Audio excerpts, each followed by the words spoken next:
Matchmaker.fm connects podcasters and guests. Welcome to Matched, the show where we talk to some of the most incredible guests available for an interview right now.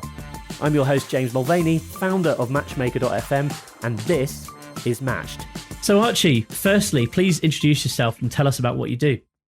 Sure. Well, as you just heard, my name is Archie Messersmith-Bunting. I have one of the longest names known to man, but when you get married to a boy, you hyphenate. That's just the way that it goes. That's a good name. Yeah. So I am a professional speaker, mental health advocate, and a feelings expert. And after a recent trademark acquisition, I'm also now the feelings guy.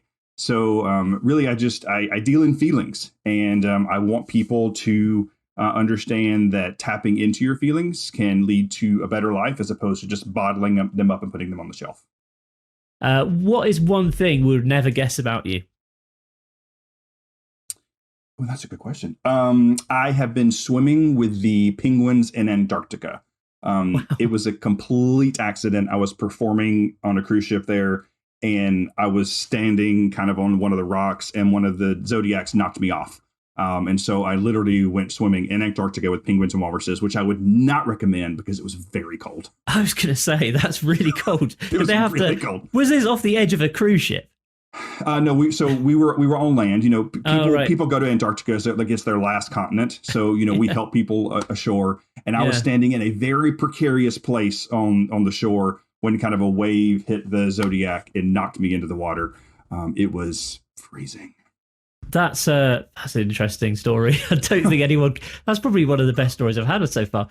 Okay, and also, if you could be guaranteed one thing in life besides money, what would it be?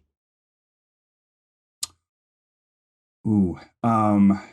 So my husband and I have an adopted son, and I would love to be guaranteed that he has a peaceful life. I don't want him to always be the other because he has two dads. I want it just to be normal, that he's just a normal kid with two parents that love him very much. So are you from a medical background? Are you a psychologist, a psychiatrist, or is this something that's how did this come around? That's a great question. So I have been to a lot of psychologists and therapists. No, I have a master's degree in higher ed administration. So it's a counseling based degree, but I'm not a therapist. So the short version of the story is I'm a recovering drug addict, a recovering Southern Baptist minister, and I tried to take my own life. So I'm one of the people in the profession that I think that we would qualify or classify me as a helper. I'm a helper. I want to help others not experience the same mistakes that I made. Great. That sounds good. So you've kind of got a clear cause. Why have you sort of recently turned to podcasting to, help sort of tell your story and share your message with people? Yeah, for sure. I mean, I think there's two sides to that coin. I think that anyone that spends this much time reaching out to hosts, or if people that do podcasting, creating a podcast, I mean, there's obviously a business side to all of this. I want to expand my reach. Right now, I am primarily living in the college market, but I know that people are hurting way outside of just academia. So I want to grow my reach. But at the end of the day, I just want to help people. And I think that I used to be a performer. So that was my first career. I moved to New York City to be a star. And then drugs just got in the way. And so I think that I have a unique way that I interact with people and engage with people. And I think that people lean in and listen. And I love podcasts. I think it's just cool that you just get to eavesdrop on people's conversations. And so at the end of the day, I just want to help. Why do you think it is that podcasts have taken off recently? And what is it that's different about a podcast than, say, a video or, watching like a webinar? Yeah. Well, so this is my unscientifically based opinion, but I think there's some science to this. I mean, there's a platform. I won't say the platform because I don't own the rights to it, but it's got two O's in the middle. It's Z and an M. There are people, we live on this platform that we're delivering content right now. And I think there's a lot of like when you're on camera, even if it's just a webcam, there's a lot of like, are they looking at me? Are they looking at my picture? What's happening? Like you're constantly second guessing. Is my hair sticking up? I really enjoy just like putting on a podcast, nobody else is around, and just listening. I think there's something really powerful about the spoken word. And just kind of just being a part of conversations, but no one's looking at me. I can be in my I was going to say underwear. Well, I did say underwear. I can be in my underwear. I can do whatever I want to do. And just like listening to the podcast. I think it's really powerful. And do you think it's more of an intimate connection with the person that's talking, the person that's listening? I think so. I mean, the podcast that I listen to regularly, I know their voices. And so, when Stephanie Rules from MSNBC starts talking, I know what conversation I'm about to get. And I think right now, I mean, as I said in the beginning, I think that people are hurting, and I think that people are looking for like a kind of escape. And that's really what the old movies were about. You would sit down and you would watch a movie and you would be transported somewhere else.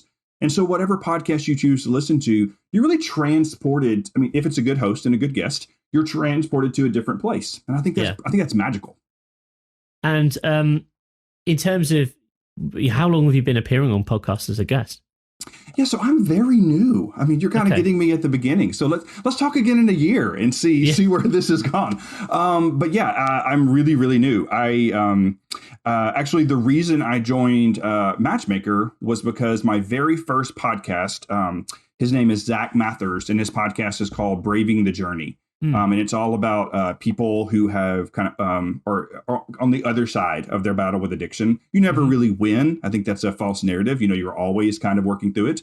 But after he invited me to be on his podcast, and afterwards he was like, "You're really good. You should do this." And I was like, "Well, how do you just gotta go on Facebook, book me?" And he's like, "No, there's this great site called Matchmaker. Get on." So I went on that night and I joined and I did the pro thing, and I've kind of been off and running.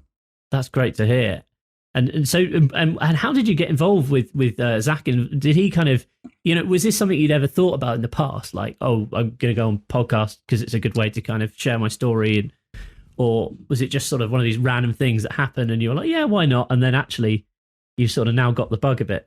Yeah, I mean, it's a little bit of both. So we were both involved in this boot camp about like how to pitch yourself to media. Okay. And we had to find an accountability partner. And so we were all I mean, there were hundreds of us that were in this, this virtual thing, this 7-day thing. And he said, I would love to find someone who, was familiar and wants to talk about addition.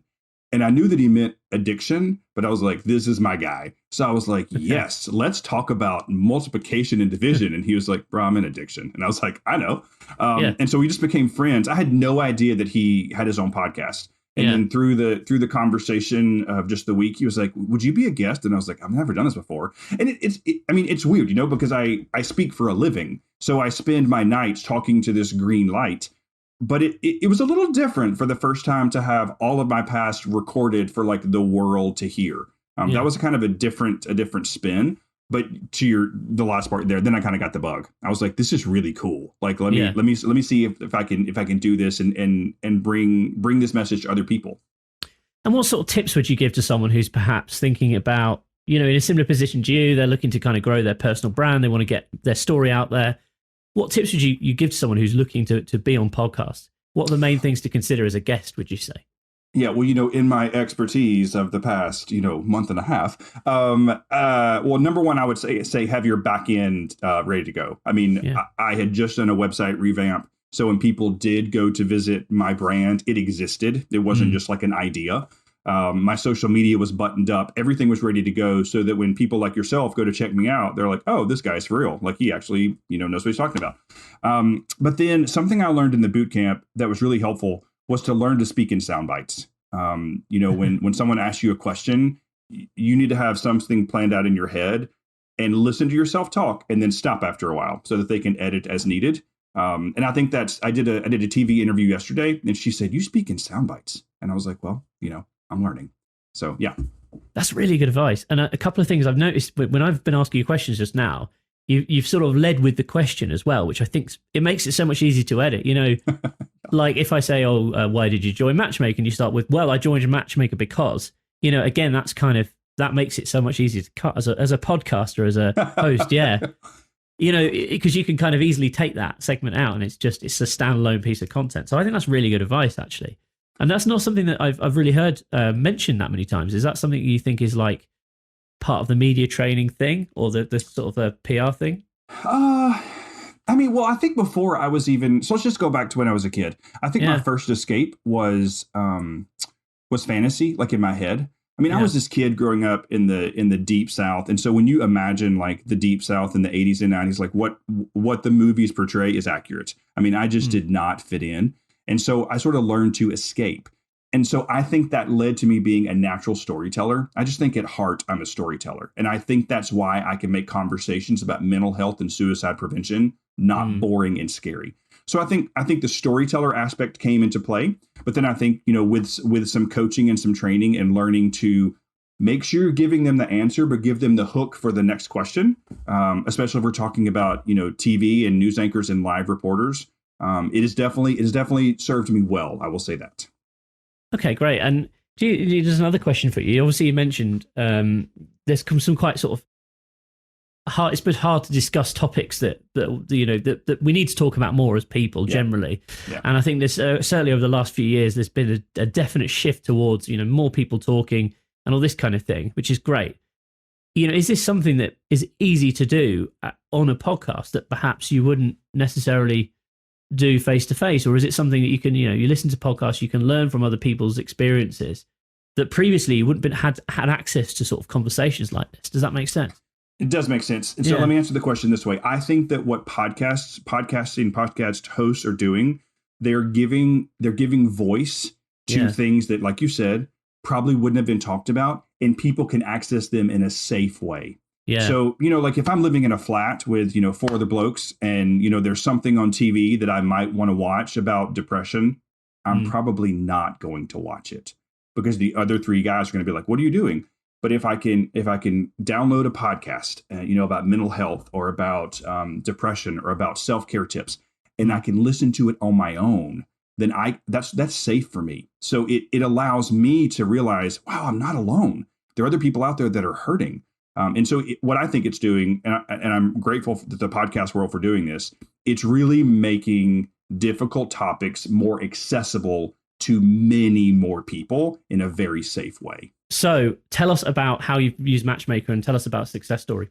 Yeah. So I actually went to the first Matchmaker Connects, and I'm actually tonight recording a podcast with a guy named Ben Courier of the Failure Guy podcast. We were both guests, and we were both just chatting in one of the sessions and found each other. And he was like, hey, you got a great story. Do you want to come be on my podcast?